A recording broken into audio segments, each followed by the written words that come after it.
შეერთებული შტატების სასამართლომ არ დააკმაყოფილა ილონ მასკის სარჩელი სემ ალტმანის OpenAI-სა და მისი წამყვანი მენეჯერების წინააღმდეგ. ილონ მასკი კომპანიას საერთო ინტერესების უგულებელყოფაში ადანაშაულებს.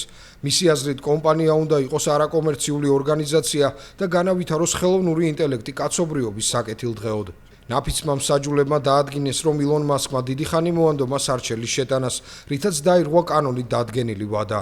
სამკვირიანი სასამართლო პროცესის შემდეგ მათ ვერდიქტის გამოსატანად 2 საათზე ნაკლები დრო დასჭირდათ.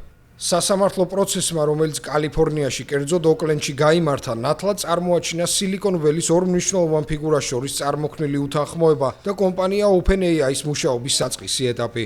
კომპანიის ღირებულება თითქმის $1 ტრილიონ აღწევს. მისი მიზანია საწყის ეტაპზევე გახდეს დიდი რაოდენობით აქციების მფლობელი ერთ-ერთი უდიდესი ორგანიზაცია. ხელოვნური ინტელექტის კომპანიის ადრეულმა ინვესტორმა მასკმა OpenAI-ის აღმასრულებელ დირექტორს სემ ალტმანს, მის პრეზიდენტს გრეგ ბორკმანსა და Microsoft AI-ს უჩივლა შეთანხმების დარღვევის გამო. შეთანხმების მიხედვით კომპანია არაკომერციულ ორგანიზაციად უნდა დარჩენილიყო. თუმცა სემ ალტმანმა და კომპანია OpenAI-მ განაცხადეს, რომ მათ არასდროს დაუდიათ იმის პირობა, რომ OpenAI მუდამ არაკომერციული ორგანიზაცია იქნებოდა.